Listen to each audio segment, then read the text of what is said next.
Happy spooky season, journal besties. We are already through October, which is wild. I hope you had an amazing month, and I'm feeling the crunch time for the end of the year.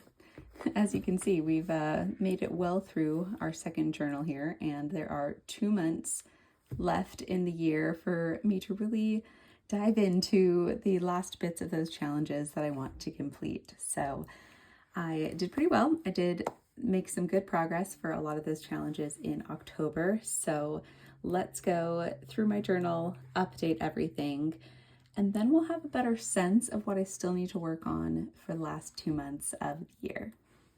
Starting first with my physical TBR. I read 6 books on my TBR this month: Gathering Blue, Dracula, The Two Towers, Ashes and the Star-Cursed King, Yellow Wife, and Priory of the Orange Tree. I've also been working really hard to get a bingo, and this month there was a couple bingo books on my bingo list that I attempted and decided not to finish. So we have Carnival at Bray, which is a book I started years ago, and I keep picking it up thinking maybe this year, and I'm just not in the mood, so time to give that up.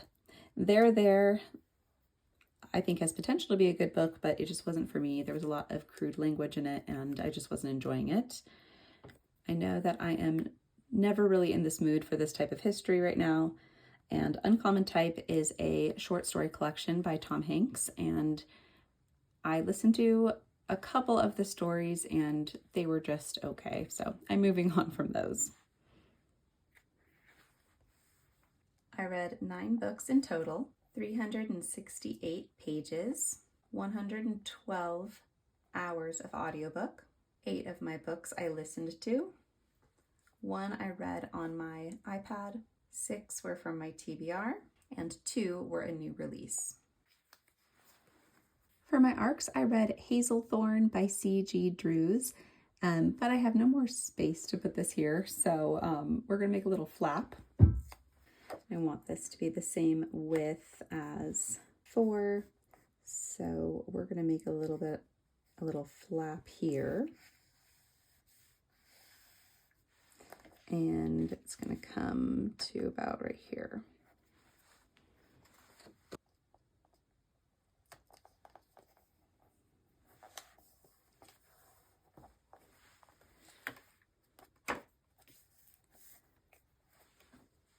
Then now we can start a new page of ARCs, because I know I'll have at least 3 more ARCs I need to finish before the end of the year, so it'll be nice to have those 2 pages. And then the only book on my anticipated reads was Hazelthornne. All right, so now we need to add Hazelthornne. Arrtx very kindly reached out and asked if I would try out some of their alcohol markers. And I thought, let's compare. Let's use some alcohol markers today to draw in our spine of Hazelthornne and see how it compares to my little cheapy Crayola Super Tips. We'll see what some alcohol markers will do to a spread like this. So let's take a look.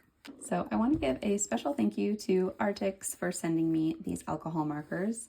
And also I just have to say what a cool box these come in. It is like the perfect carrying case. It has all of these different colors inside and a little strap so you can take it on the go, and this is like hardy. And then you just kind of move that to the side, and the lid has a pretty strong magnet on it too to keep it closed. It even comes with like a tester paper so you can test all of the colors out, and a little thank you card as well. But thank you, Arrtx, for sending this to me to try out. I actually have never used alcohol markers before, only spent like 10 minutes practicing, so we're gonna see. I did ask them if I needed some special paper, so they sent some special paper here, which I think just helps the alcohol marker not bleed as much as in a bullet journal. But I will say, if you are curious to try these markers out, don't put them directly on your bullet journal page because it's just going to bleed right through since those are water-based pages. But this paper is alcohol-based, And you can see it on the other side, but it's not going to bleed through the paper in the same way. And it's a very smooth finish, so I think it just works really well with markers. So I ended up tracing where I wanted my new book to go, and I used a micron pen to sketch out some of the darker points of the book and the title so that I could just color around it. As I mentioned before, I've been using the Crayola Super Tips, which are very affordable markers, and I love them because they come in a ton of colors, but the problem is they don't blend very well. So like if you see here, we have dark green, light green, dark green, and it doesn't look super blended. So here, where my marker is not so straight, it kind of looks a little janky. Had I used alcohol markers on these, it probably would have given that perfect gradient that I wanted. So we're gonna try them today and we're gonna see if it looks good. I'm a little worried because these are all pastels, and I know you can mix them correctly and get more muted colors and darker hues too, but I'm not a professional at that yet, so we're gonna play with these together and see if they're any fun. So here we go. These markers also have a chisel side and a brush side. I think I'm going to use the brush side more to have a little bit more control as I color. I'll also post a picture here of the actual spine so you can kind of see what we're working with here. None of the colors really matched this kind of orangey green. So these colors actually worked the best when mixed. We have 424 and 421. And this is going to give me the closest to kind of that like mossy green color. First, I want to make sure I draw in kind of the lighter hues that aren't going to be muted at all. I want that to feel like it's glowing. And I also have a couple flowers that I don't want to get lost in the background. So first impression is I have a lot of control, and I do like how the colors kind of just blend. You don't have that line seen from as you would in like a normal water-based marker. The tips are quite wide, so I feel as this marker were to get dull, it might be harder to get kind of the detailed areas. But when they're new, they're very easy to use and kind of get around all these little corners. This is a really pastel-y green, and that's not the vibe of Hazelthornne at all. It's a very kind of dark, atmospheric book. So I'm gonna mix in some orange here, and I'm gonna kind of do it a little bit more sporadically so it kind of has a leafy texture, because the spine isn't quite like a perfect color. There's some variety to it. So I'm also going to give it some variety with some colors and layer it a little bit more with maybe a little bit of blue.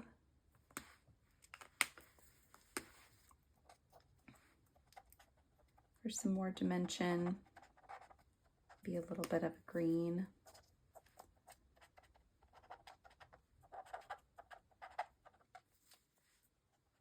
And then for the house, this one's quite dark. So this one I felt like I just needed to layer quite a bit of colors. So we're using a yellow base and then some darker green.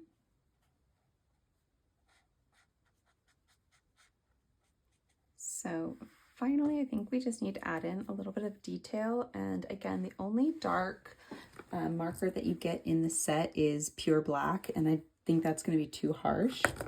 So I think I'm just going to go in with my color tips to bring in a little bit more of that deeper rusty tone.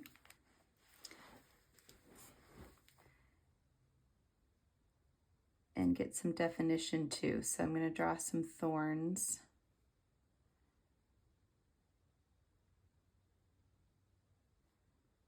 And I see a lot of people when I was watching tutorials using colored pencils for this part.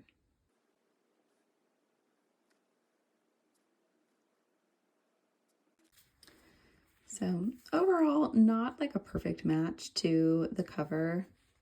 It is still quite a bit lighter, not that darker undertone like you have in the picture here, but I still think it's pretty.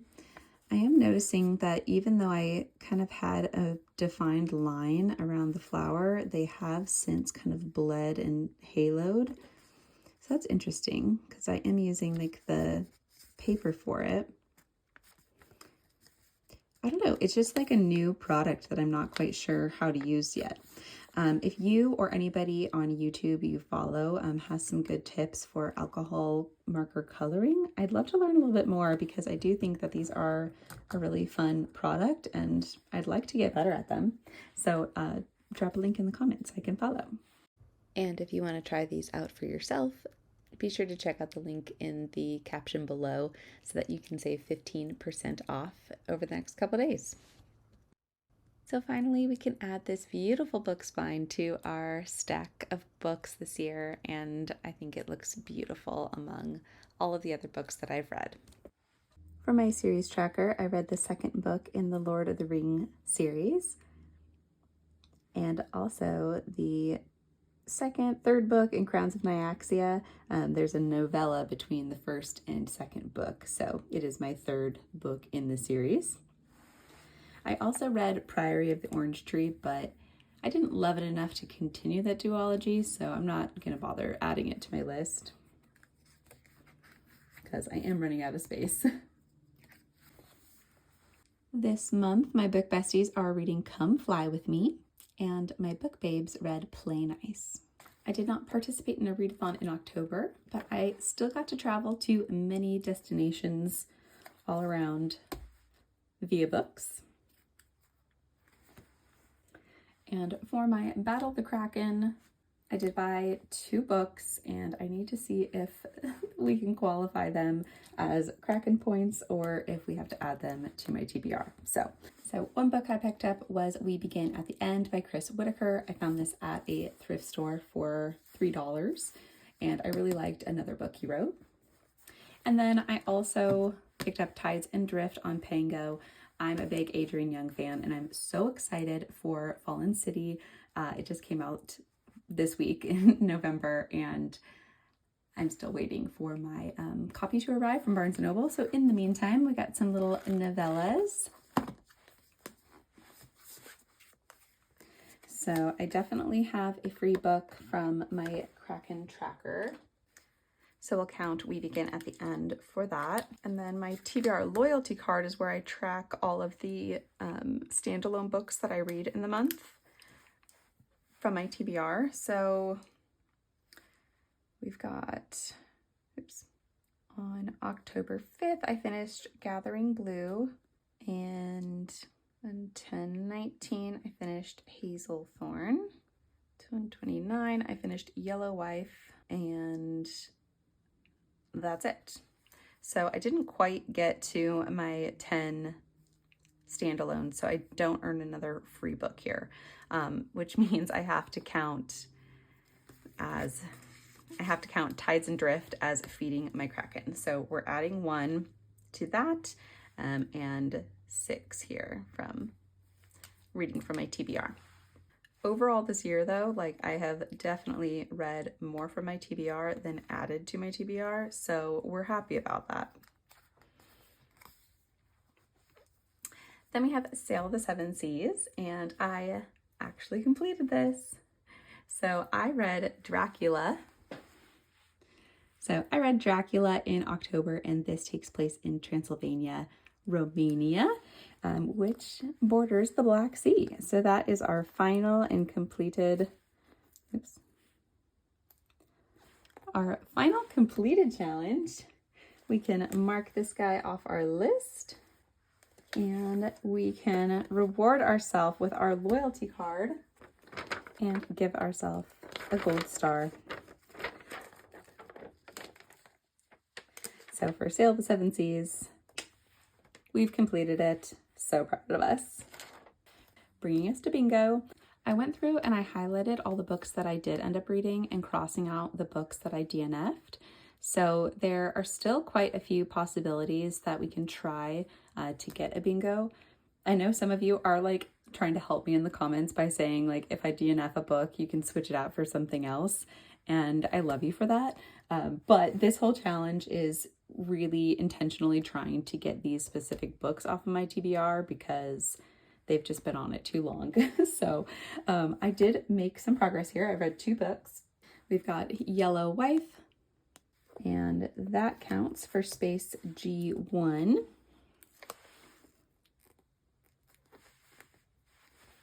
Still no bingo. And then we have Gathering Blue,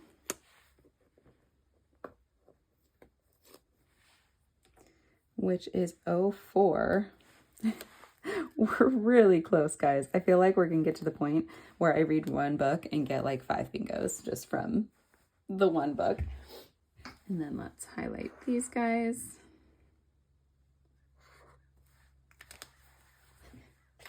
And you know, this is such a fun challenge for me. I chose the 24 books that I thought were kind of like the most intimidating on my TBR, things that have been on there for a long time that would just give me more incentive to read them. And I found a lot of really wonderful stories. Like this was a 5-star, 5-star, 5-star, 5-star, 5-star, 4-star, 5-star, 4-star, and 4-star. So a lot of really great ones. So even though I'm DNFing some of these, I'm finding some all-time favorites as well, which is exciting. All right, so for love letters, I also made some progress. For the letter T, I read The Two Towers. And for Y, I read Yellow Wife. So only 3 left. I think we can do that in the next 2 months. I'm feeling hopeful. I've already marked down all of the days I finished a book, bringing us to Adventures in Aldea. Last month I had forgotten to print out my book cover. So for my Levitation Scroll, read a book with less than 250 pages, I read What Moves the Dead by T. Kingfisher.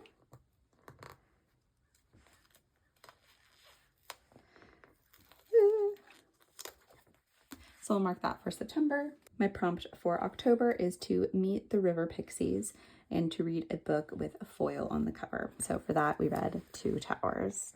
And I have a few editions of this, and all of them had foil on it, so it worked out.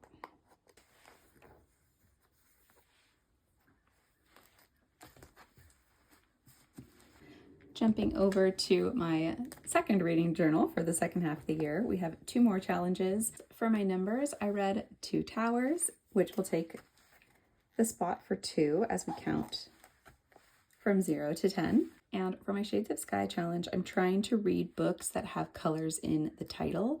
So I've read a couple more. First, we have Priory of the Orange Tree for orange. Yellow Wife for yellow.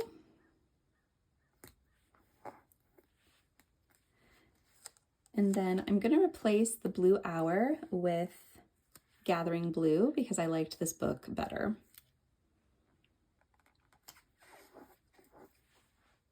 So the only book I have to read for colors is in the purple category.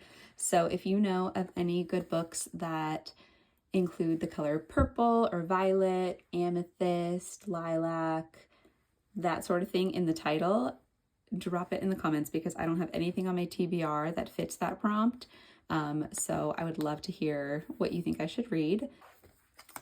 Finally bringing us to the dashboard. So unfortunately, since I had to add a book, this number is no longer 110, it's 111. For my overall goal. In total, I've read 71 books. I have unhauled 27, which means before the end of the year, I still have 13 left to either read or take off my physical TBR. So I'm going to fill in the majority of this box because we read about 6 books this month on the TBR. We read 1 more physical book. Still did not plan a readathon, still did not plan a book getaway, still did not get a bingo, but we completed 7 C's. we knocked off the letters T and Y. We got colors blue, yellow, and orange, and the number 2. Pretty good month overall, for sure. I did not read any new pirate lore. Technically, Priory of the Orange Tree did have a little bit of sailing in it, but overall I would not consider that a piratey book.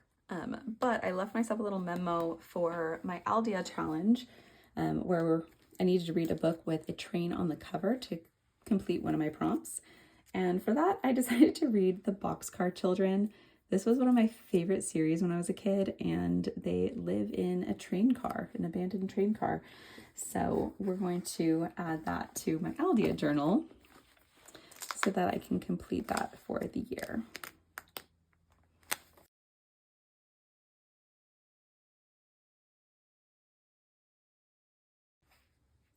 And now my character is a ley line train conductor.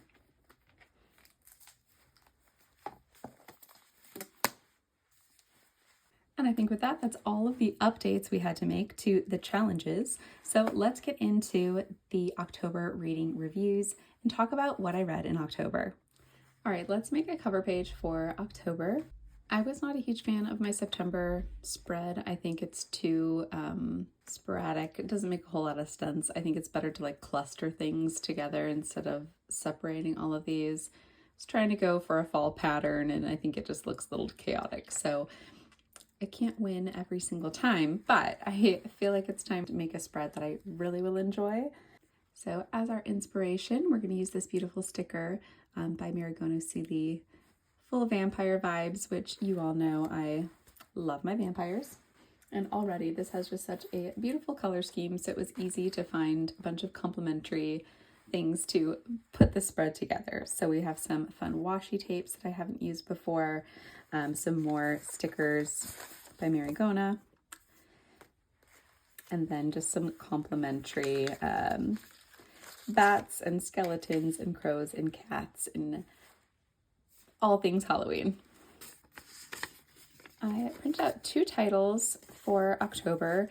Raimi always does this. She kind of prints out a couple options, so as she's collaging, she can kind of get an overall view of it. So this one I went with more of a chocolatey brown to complement the sticker, and then this one is also brown, but it looks very black. So I think this one's actually a little too harsh.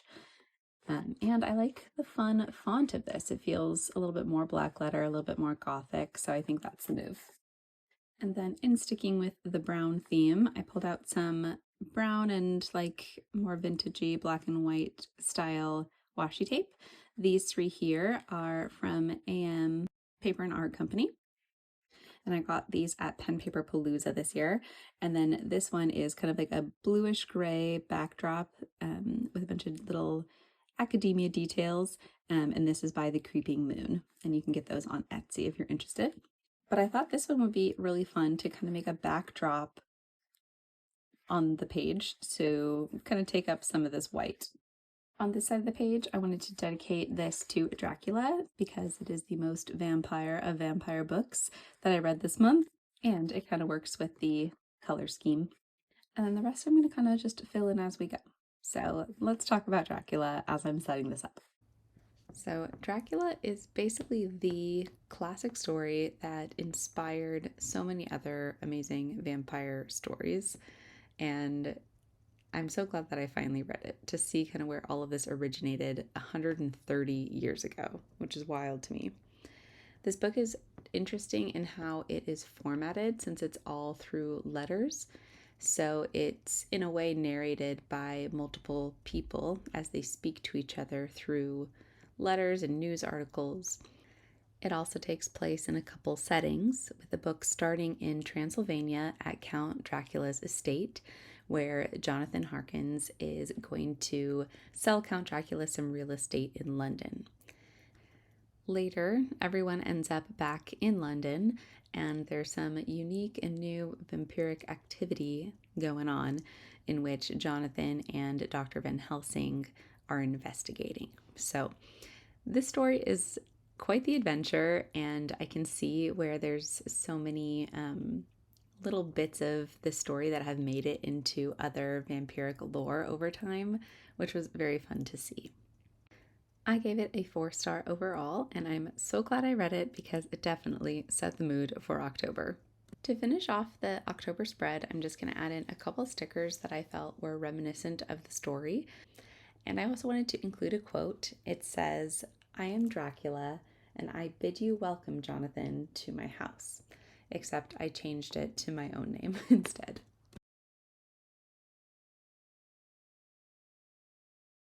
So we have clearly run out of sunlight as I was creating this spread, so we're going to pause for a moment and jump into a future day. Good night for now. Good morning. All right, the first book we're jumping into today is The Two Towers by J.R.R. Tolkien, which is the second book in the Lord of the Rings trilogy, and by far my favorite part of the story. At this point in the book, the Fellowship has been disconnected and everybody is kind of at different points on the map. So I thought maps would be a fun thing to decorate this page with. I have this roll of PET tape from the Washi tape shop, and I'm just selecting specific maps that are a little less urban and more rural, because I felt like that felt more like Lord of the Rings. And I'll be using this kind of as a base layer behind the book cover and some other elements. So since our characters are kind of scattered across the map, we get a few different storylines and some of my favorite scenes in this whole trilogy. Starting with Treebeard. Treebeard is what's called an Ent, which is basically this giant tree, but also its own race. So more than a tree, he protects and guards the forest. Well, Merry and Pippin, these little hobbits, they discover him and they start swapping stories. And you have this duality of Treebeard's ancient wisdom, and then you have the perspective of these youthful hobbits. And these two races should never be together. They should never meet. But because of this journey that they've embarked on, now they have the opportunity to band together to save this world. And it's magical. And J.R.R. Tolkien, he'll spend time in a song, in a story, and it's never boring. It's always filled with so much wisdom, and it just makes you think. So I was obsessed with that for sure. We also finally get some Smeagol Gollum action. He's this creature that acts as a guide for Frodo and Samwise and takes them to Mordor. He kind of has already explored all of the darkest places on Middle-earth and is the perfect guide to take them. And then at the end of the Two Towers, we are faced with Shelob, which is this giant spider, and the only reason to go through the trauma of that scene is to get to the very end, where we get the best Samwise scene of the whole story, and he's my absolute favorite character. So you better believe that I cried deeply in that scene as he faces a insane decision of taking up the mantle of the ring and assuming this burden of responsibility. And it's just one of the most powerful scenes in literature and film that I've experienced. So getting back to our journal spread, I added in a couple of those moments to the side here, just to highlight what is in the Two Towers, and added a couple bats because there was a lot of cave dwelling in this story, and I mean, there's got to be some bats somewhere, right? For some extra spooky vibes, I am pulling out this old Recollections paper pack that I got last year. It's these acetate papers that kind of look like x-rays, and it's fun. You can just kind of add them in as a supplement paper. So I'm cutting along 2 dot margins to give myself enough room to attach this overlay to the page and then just cutting out the rest and attaching it there at the spine with some glue tape. Really easy to slide inside if you have paper and pages to spare. This skeleton paper really sets up for our next story, which is Hazelthornne by C.G. Drews. This is a YA botanical horror book. And if you read her previous book, Don't Let the Forest In, you'll be pleasantly surprised to know that it has all of the same eerie, spooky, body horror vibes, with, of course, lots of plants and things too. Part of the story is sort of about how the garden in which these characters live also becomes part of them.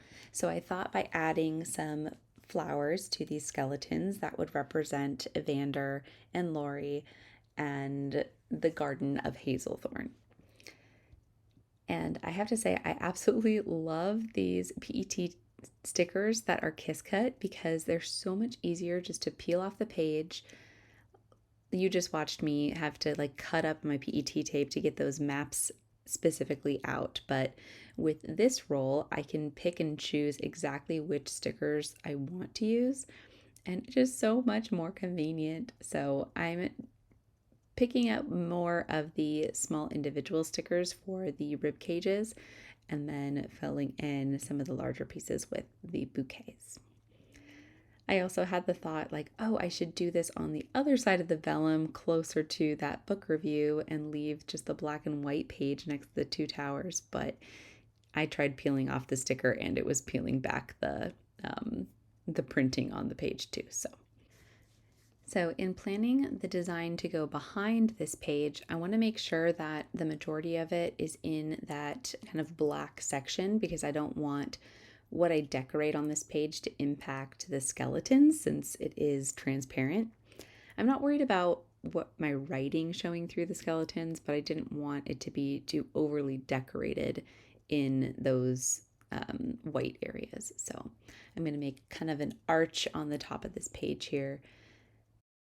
So this story follows Evander, who is a ward of the estate of Hazelthornne and under the care of Dr. Lennox Hall, who's treating this boy for his episodes in which Evander completely blacks out and has no memory of the event. Evander has a few rules. He's not allowed to leave the estate, he can't go in the garden, and he needs to stay away from Mr. Lennox Hall's nephew, Laurie, because of something that happened in their past. Then Mr. Lennox Hall dies suddenly and mysteriously, and he leaves his estate to Evander, causing this chaos in the family.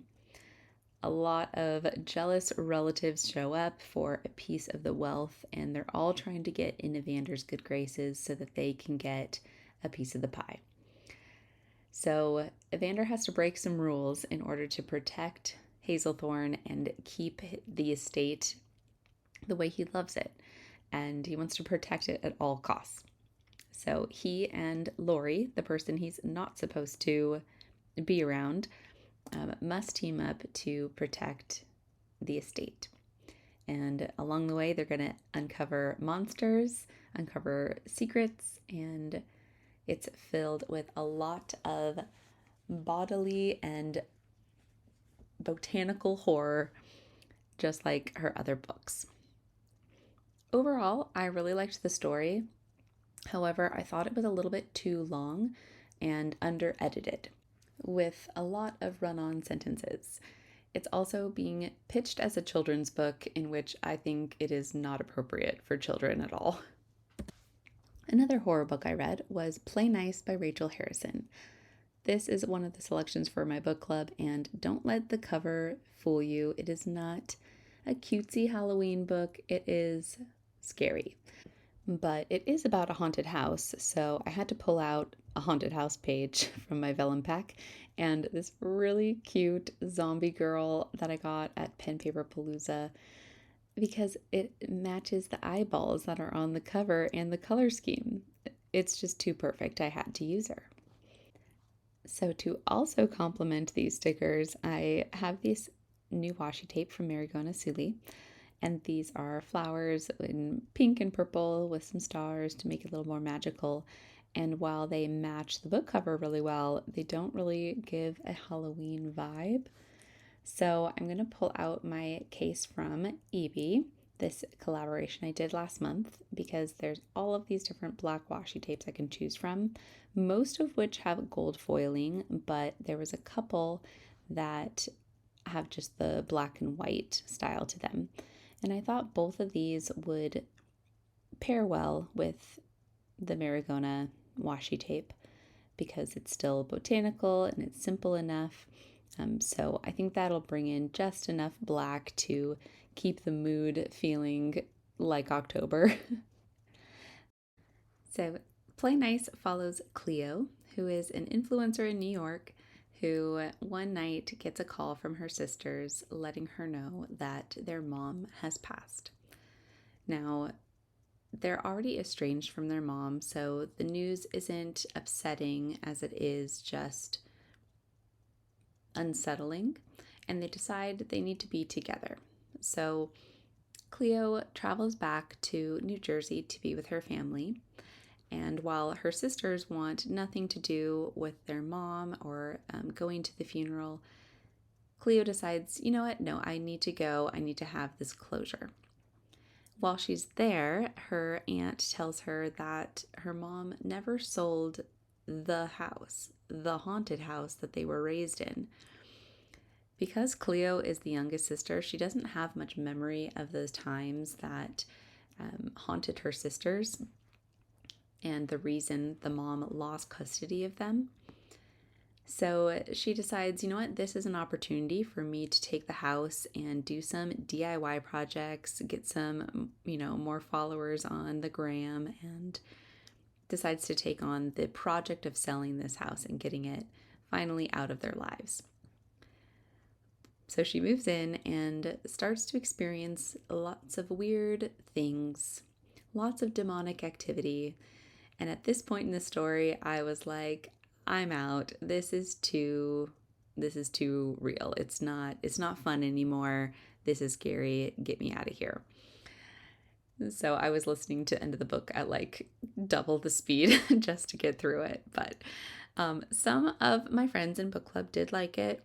I think a lot of us were too scared. So, there's a book out there for everyone, and this one was just not for me. The next books I read were Gathering Blue and The Ashes and the Star-Cursed King.